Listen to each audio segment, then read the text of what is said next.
नमस्कार। जय श्री कृष्णा। श्री गणेशाय नमः। श्री सीतारामचंद्राभ्याम नमः। माँ भगवती सरस्वती की जय हो। परम पिता परमेश्वर पुत्र के रूप में श्री राम के विरह में प्राण त्यागने वाले महाराज दशरथ की जय। ऐसे सौभाग्यशाली, ऐसे जीवात्मा जो ईश्वर के लिए अपने प्राण को त्याग, उनके बराबर कोई नहीं ईश्वर के लिए।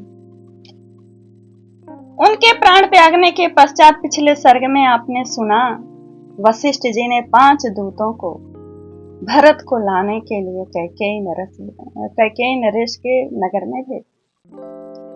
पिछले सर्ग में वे नगर में प्रवेश करते हैं और इस सर्ग में उनके प्रवेश करने के एक रात्रि पहले भरत जी ने एक भयानक स्वप्न देखा था।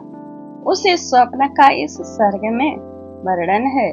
उस भयानक स्वप्न का वर्णन करते हुए भरत जी फलश्रुति भी बताते हैं, किसके किसके लिए अनिष्ट कहते हैं वह सब सुनो। रात बीत कर प्रायः सवेरा हो चला था, तभी उस अप्रिय स्वप्न को देखकर राजाधिराज दशरथ के पुत्र भरत मन ही मन बहुत ही संतप्त हुए। उन्हें चिंतित जान करके उनके अनेक प्रिय मित्र उनका मानसिक क्लेश दूर करने की इच्छा से एक गोष्ठी की और उसमें नाना प्रकार की उनके मनोरंजन की बातें की। बीड़ा इत्यादि बजवाए गए, हास्य रस हुए, नृत्य आदि हुए, किंतु रघुकुल भूषण महात्मा भरत उन प्रियवादी मित्रों के इस प्रयास से भी वे प्रसन्न नहीं हुए।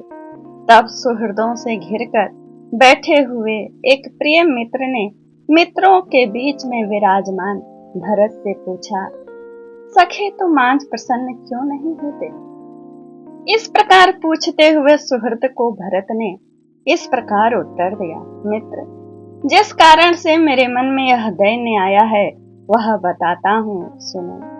मैंने आज स्वप्न में अपने पिताजी को देखा। उनका मुख मलिन था, बाल खुले हुए थे और वे पर्वत की चोटी से एक ऐसे गंदे गड्ढे में गिर पड़े थे जिसमें गोबर ही भरा पड़ा था। मैंने उस गोबर के कुंड में उन्हें तैरते देखा था।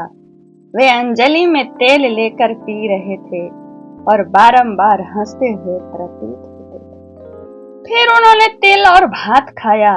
उसके बाद उनके सारे शरीर में तेल लगाया गया और फिर वे सिर नीचे किए तैल में ही गोता लगाने लगे। यह प्रक्रिया उनके शौक के साथ अयोध्या में की गई। वही स्वप्न देखे भरत लाला।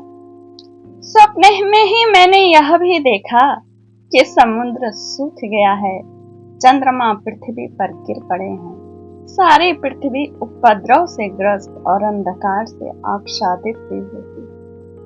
महाराज की सवारी के काम में आने वाले हाथियों के दांत टूट गए, टुक टुक हो गए हैं और पहले से प्रज्वलित हुई आग अयोध्या की बुझ गई।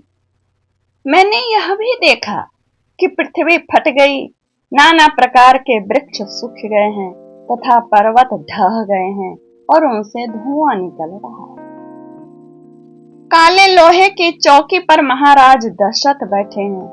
उन्होंने काला ही वस्त्र पहन रखा है और काले एवं पिंगल वर्ण की स्त्रियां उनके ऊपर प्रहार कर रही हैं।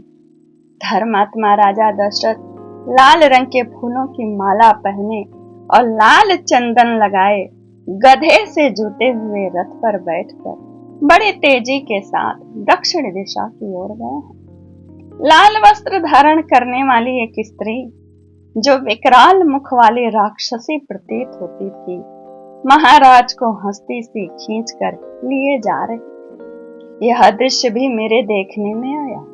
इस प्रकार इस भयंकर रात्रि के समय मैंने यह स्वप्न देखा। इसका फल यह होगा कि मैं या श्री राम, राजा दशरथ अथवा लक्ष्मण, शत्रुघ्न, इनमें से किसी एक की अवश्य मृत्यु।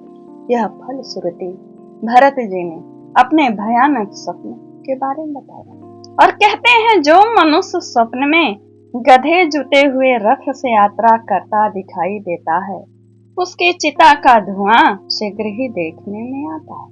यही कारण है कि मैं दुखी हो रहा हूँ।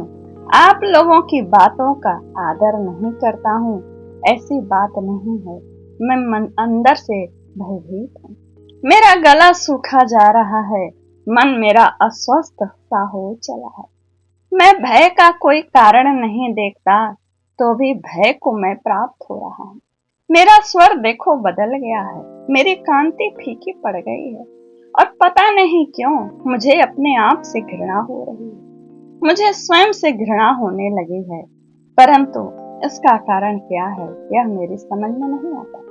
जिनके विषय में मैंने पहले कभी सोचा तक नहीं था, ऐसे अनेक प्रकार के दुख स्वप्नों को देखकर महाराज का दर्शन इस रूप में क्यों हुआ, जिसकी मेरे मन में कोई कल्पना भी नहीं थी। यह सोचकर मेरे हृदय से महान भय दूर नहीं हो रहा है। भरत लला की यह भयानक स्वप्न के वर्णन में यह सर्ग यही पूर्ण होता है। इत्याशय श्रीमद् रामायणे वाल्मीकि आदि काव्ये अयोध्या कांडे 69तमः सर्गा यही पूर्ण होता है। शुरू से आखिरी तक देखा करें, लाइक कमेंट शेयर किया करें।